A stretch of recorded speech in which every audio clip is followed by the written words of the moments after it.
Hey guys, so I have been thinking of starting a YouTube channel for a while, but I haven't because I am very bad at editing. So, welcome to my first video. I've decided to commit to the bit and just be bad at it until I get better at it. Be gentle, okay? Be nice. Hello, I need to make myself another tote bag, so come along on my journey, will you? And I did in fact go to the trouble of making this a PDF pattern, so if you'd like to sew along with me, please do. Alright, so we're going to start with printing off the pattern. As you see, I already have it printed. And this step is very important. There's a gauge over here so that you can tell whether you printed it at the right size. So you see that's supposed to be a 1-inch square. As you can see with my ruler, it is indeed a 1-inch square.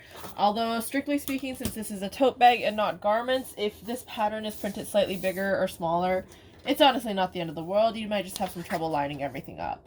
Alrighty, so now you gotta tape your pattern together, and I've got little marking lines like these to line up with the other pages, so everything overlaps slightly, and it should help you be able to tape everything together properly.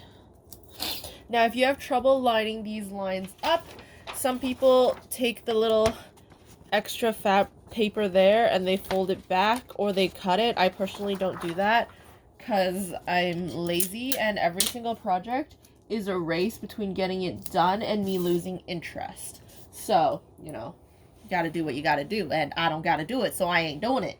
Alrighty, next step after you've got everything taped together is, of course, to cut your pattern out.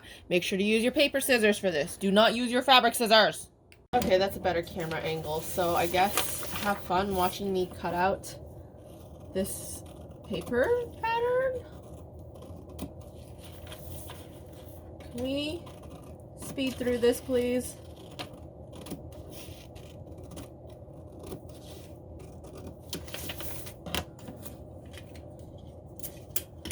Side note, make sure you tape your pattern at the places where you're going to cut it. Go. Do do do do do do do do do do do do.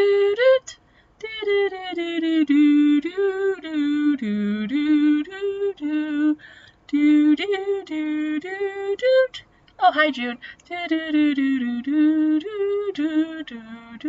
You're not helping. And now that we've got our pattern, clearly we must have our fabric. Now I have here with me some fabric that a friend has foisted upon me because he has too much fabric, as if I don't also have too much fabric. But unlike him, I don't have the same urge to purge my fabric. So I will take any fabric that comes my way, of course I will. So we have this beautiful upholstery striped fabric that is honestly rather nice. It has a bit of a chenille texture to it. And it's beautiful, but I would never ever use it for much. It's not something that I would usually use. And we also have this lovely subtle plaid fabric, and this is going to be my lining. It's going to be my outside, it's going to be my lining. And these are both fabrics that I normally don't have a use for, so using them for a tote bag is an excellent idea indeed, because we do not waste fabric here. Now, something that must be considered whenever you're making anything with striped fabric is which way do you want the stripes to go, because you're going to have to be putting your pattern down one way or another, and the thing is, if I put my fabric down one way, I'm going to have stripes going up and down my tote bag, whereas if I put it the other way, I'm going to have stripes going side to side on my tote bag. And I think I want the stripes to go side to side on my tote bag, so I'm going to lay my fabric out this way. And let's use the magic of editing to skip ahead to when everything's cut out. Hooray, the magic of editing. Come now to the sewing machine. You can't see my sewing machine because I need to be able to see my sewing machine, and right now you're seeing me. Anyways, we are going to take our tote bag, this entire thing, and then we're gonna fold it in half so that it becomes like this. And what we're going to do is we're going to pin along this side and along this side, and we're going to sew. And you're gonna see me sewing in just a second, and I'm not using pins because I hate pins and I don't need them at this point. Just adding a note here, make sure you place your fabrics right sides together. What's your seam allowance? It's on the pattern. I put a cutting line and a sewing line for a reason. And make sure to do that to your lining and your outside fabrics. Alright, now that I've done that, I come to the part that is most difficult about anything with boxed corners, and that is the boxed corners. So, what I'm gonna do is, okay, well, first of all, I should show it to you flat first. Here's my tote bag. I've sewn up the sides, and now we're getting to the bottom. I'm gonna take this square, I'm gonna take the corners of it, pull it out, just like that. And then I'm gonna flatten out my seam allowance, and I'm gonna sew all along that straight line, which is technically a diagonal. And that is what is going to create my boxed corners. It's really so simple once you understand it, but before you understand it, it's like, what is going on? So there, and again, I'm sewing everything with a 1/2 inch seam allowance. And don't forget to back stitch at the end. Take it out. Clip. I got one box corner. Let's do the other one, and then I'll turn this right side out so that you can see it again. Again, have this shape. We've sewn up the side seam. This is folded in half. Gonna open it out. Open out the seam allowance and sew it. Again, you can use pins if you'd like. I personally just don't like using pins because it usually takes a little bit longer, because you got to take that extra step to put the pins in, and you take the pins out, and you put the pins in, and you shake it all about.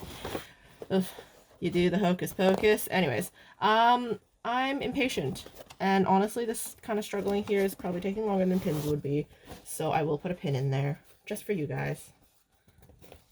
Put a pin in it.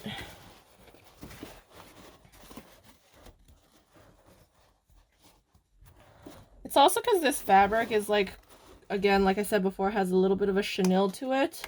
And I think with a little bit of a chenille to it is really annoying, because it wants to shift when you're trying to sew it.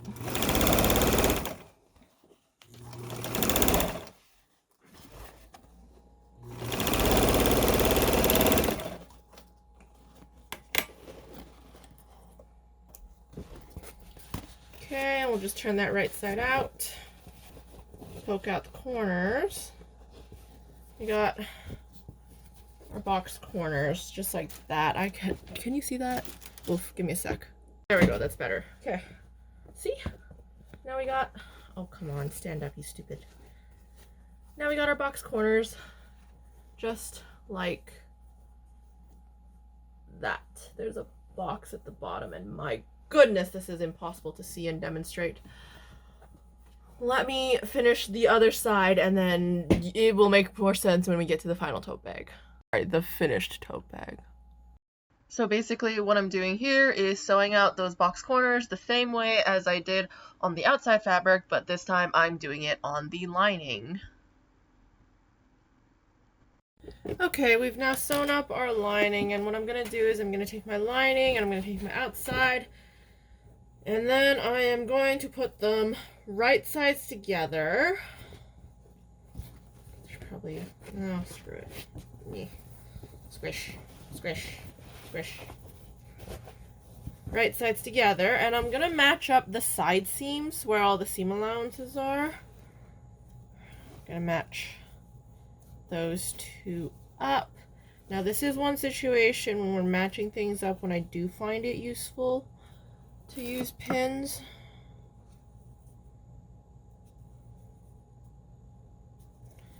In many situations I do not bother with pins, but in this one it is still useful, I find. Okay, now this next part is very important. Before you do anything else, do not sew this yet. I need you to go get your webbing, okay? Your webbing that's going to become the handles of your bag. Okay, I have my webbing. This is going to be the handles of my bag. It's about 1 inch wide. webbing. And the question is, how long do you want your handles to be? Like, I kind of want mine to be, yeah, that's about a good length, because then I can like slip it over my wrist, especially if I have something bulky on. I'm gonna put it to that length, cut 2 strips of webbing to that length.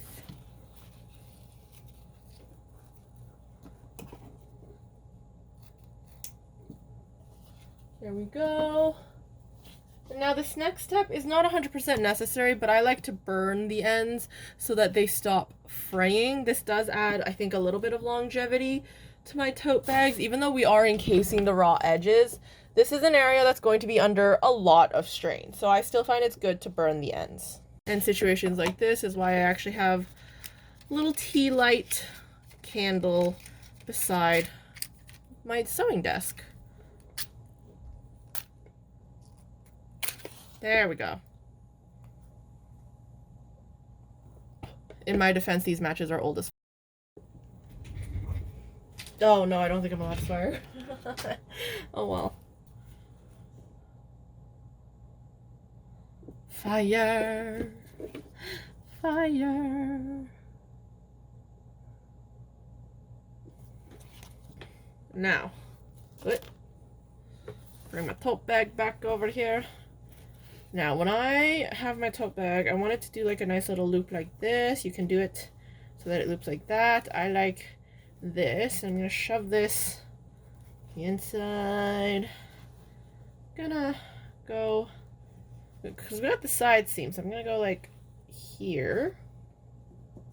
Okay, so this section is just filled with very useless dilly-dallying. So basically you just stick the straps inside between the outer fabric and the lining fabric and pin them where you want them to be. Make sure the raw edges are lined up with all the raw edges of the top of the tote bag. And then after that, you're gonna sew.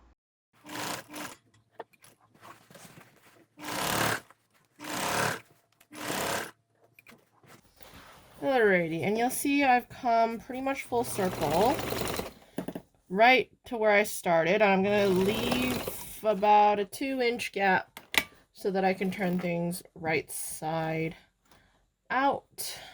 Ready. Now, one thing I'm gonna do before I turn things inside out, though, is I'm going to go to the location of where each of the straps are. Sorry. And I'm going to do a zigzag stitch on the inside of the seam allowance with a very, very short stitch length. And what that's going to do is it's actually going to reinforce the strap so that they don't really run the risk of falling out.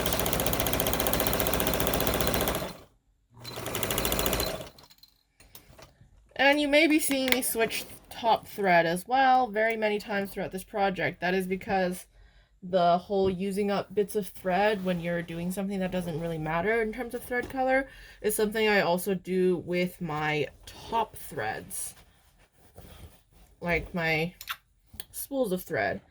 If I have the remnants of a spool of thread and it's not getting used, I will often use them up on projects such as this.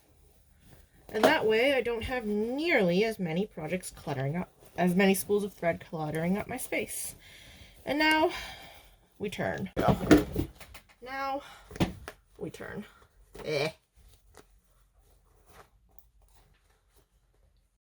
So I guess have fun watching me struggle trying to turn a tote bag inside out. In my defense, that is a pretty chonky fabric on the outside, and the thicker the fabric is, the more annoying it is to turn things inside out. And this is why I've sped it up, so you don't get bored, because I'm getting bored.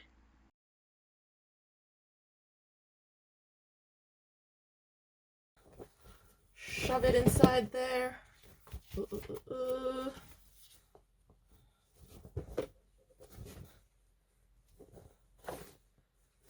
Just like that. And now one final thing I'm going to do is I'm going to top stitch all around the top of this to keep everything holding itself in place, and also to close the little gap that I turned at. Okay, so it seems I forgot to press record, but what I'm doing now is I'm top stitching around the top edge to make everything behave. I've changed my top thread color to a brown, so it'll look nice against this. My bobbin thread color is still a blue, so that'll look fine against this. And now I just stitch. I'm using the edge of my presser foot over here as a guide against the edge of my fabric. This is technically top stitching, so it doesn't affect the way the pattern pieces fit together at all. So it really doesn't matter what sort of seam allowance I use here because it's top stitching and there is not actually a seam.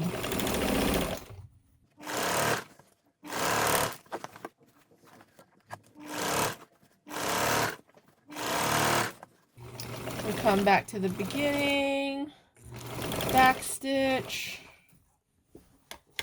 get out, cut our threads.